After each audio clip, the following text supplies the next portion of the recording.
El agresor sexual, un enfoque clínico forense de sus características psicológicas y alteraciones sexuales.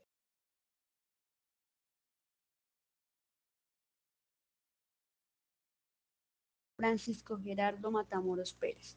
Es un psicólogo egresado de la Universidad Nacional Autónoma de México. Este cuenta con una maestría en psicoterapia sexológica en la Universidad Internacional de Cienet de la Vanguardia.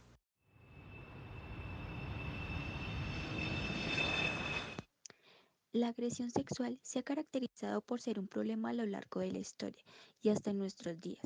Desde hace aproximadamente 4.000 años antes, la violencia sexual estaba presente en las sociedades antiguas, en donde no se constituía como un delito, sino como algo natural, en donde la mujer era vista como un objeto de violación. Asimismo, empezaron a existir dudas acerca del consentimiento de la mujer en el acto sexual. Por ende, fueron necesarios exigir pruebas para emitir una condena por violación, entre las que se encontraban la evidencia de carácter violento de la agresión, la insistente resistencia ejercida entre ella y la rapidez de su denuncia. Las más afectadas por los actos sexuales eran aquellas mujeres que trabajaban en algún servicio doméstico y las trabajadoras sexuales. Y, para justificar la agresión, los victimarios aceptaban contraer matrimonio o el agresor les proporcionaba un marido a su víctima.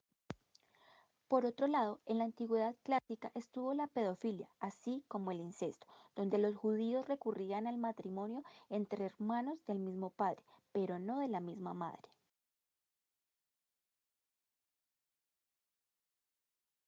Pero, ¿cómo surge la conducta agresiva? Las conductas instintivas del ser humano son reguladas por el hipotálamo y la agresión es una conducta instintiva. Sin embargo, está mediada por otros procesos cognitivos. La adquisición de las pautas agresivas se enmarcan en tres grandes aspectos. El primero es que la conducta es aprendida, es decir, el niño al momento de nacer aprende las conductas que debe realizar en los diferentes ámbitos de su vida, teniendo como principal modelo a sus padres. En segundo lugar, se puede encontrar que el individuo por instinto reacciona a los eventos que manifiestan ser amenazantes para su tranquilidad. Y por último, se encuentran las características biológicas, las cuales hacen referencia a que algunos individuos tienen predisposición genética a ser violentos. En esta característica existe otro elemento como lo es la serotonina, que altera el funcionamiento neuronal del individuo, disminuyendo su capacidad de evaluar las situaciones. Todo lo expuesto anteriormente surge del mal desarrollo psicosexual del individuo. Un desarrollo psicosexual adecuado se construye desde la infancia y la adolescencia, siendo estas etapas determinantes en el comportamiento futuro, así como las conductas, los sentimientos y las actitudes sexuales que tengan los individuos durante la vida adulta y senil. Ahora hablemos de las etapas del desarrollo psicosexual. En la infancia, a través del tacto, los niños aprenden a reconocer su cuerpo, y aunque no entiendan lo que hacen, son sensaciones que disfrutan y realizan con naturalidad. Después de esta exploración, el niño empieza a conformar su guión sexual, es decir, el niño empieza a tomar elementos del ambiente como las normas, las actitudes de sus mayores o de sus padres, entre otros, con fin de formar e identificar el cómo quiere ser y qué le gusta en términos de su identidad sexual. Algo importante de este periodo de la vida del niño es que entre los 6 y los 8 años se fija el rol de género que el niño tiene, es decir, a partir de las normas y el aprendizaje que ha tenido este, tiende a identificarse más con las acciones que realiza el género masculino o el género femenino. Después de tantos cambios a nivel cognitivo, el niño entra a la adolescencia, el evento más importante del desarrollo biológico y psicosocial. Este se manifiesta a través del inicio de la pubertad, caracterizado por la alteración del crecimiento físico, la eliminación de la coordinación motriz y los vínculos con las personas del mismo sexo. Respecto al desarrollo psicosexual, esta es una etapa donde el adolescente presenta las primeras prácticas autoeróticas, como lo que es la masturbación.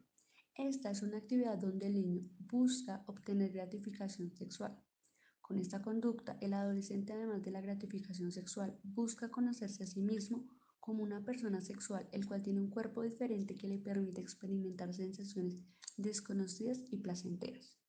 Pero no todo es positivo en esta etapa, ya que existe mayor presión social, donde se ve impulsado a realizar conductas sexuales de riesgo como tener relaciones sexuales desprotegidas o la promiscuidad sexual, generando embarazos tempranos, abortos o enfermedades de transmisión sexual.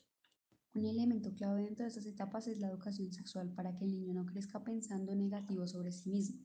Y es que en la actualidad hablar de sexo es todavía para muchas personas una forma de despertar en los adolescentes ideas y pensamientos malsanos.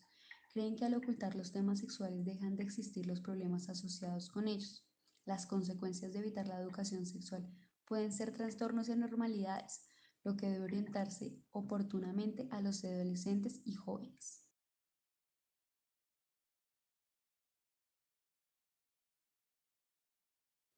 Ahora, una de las principales consecuencias de un mal desarrollo sexual son los trastornos de la personalidad, y los trastornos que hablaremos acá se relacionan directamente con delitos de agresión sexual. El segundo trastorno es el trastorno antisocial, y este está caracterizado por el desinterés hacia otras personas. El tercer trastorno es el trastorno límite de la personalidad, el cual se caracteriza por tener alteraciones en los estados de ánimo, comportamiento y relaciones inestables. El cuarto trastorno es el trastorno por evitación y está caracterizado por la incomodidad social y la tendencia a evitar el contacto interpersonal. El quinto trastorno es el trastorno narcisista. Es aquel en el que una persona tiene un sentido exagerado de egocentrismo, es decir, se considera mejor que los demás.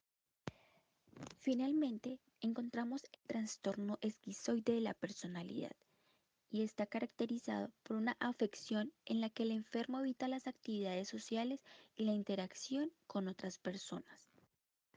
Por otro lado, existen conductas sexuales anómalas que pueden o no estar acompañadas de un trastorno, y estas son: la primera conducta que encontraremos es el fetichismo. Este es un comportamiento sexual en el que el individuo se excita sexualmente al concentrarse en un objeto inanimado o en una parte del cuerpo humano. El segundo es el masoquismo. Esta es donde el individuo debe experimentar cierto grado de dolor para conseguir la excitación sexual, ya sea a través de azotes, cortaduras, perforaciones con agujas, ataduras o golpes. El tercero es el sadismo. Aquí el individuo obtiene placer erótico produciendo sufrimiento y daños físicos o psicológicos. El cuarto es el fronteuterismo y se caracteriza por la excitación sexual al tocar y rozar los genitales contra otra persona en contra de su voluntad. El quinto es el exhibicionismo. Es caracterizado cuando un individuo, casi siempre hombre, muestra sus genitales a un observador involuntario, con frecuencia hacia una mujer adulta o adolescente. Y finalmente encontramos la pedofilia, que se caracteriza cuando un individuo tiene fantasías sexuales recurrentes y altamente excitantes al pensar en tener alguna actividad sexual con niños, por lo general de 13 años o menos.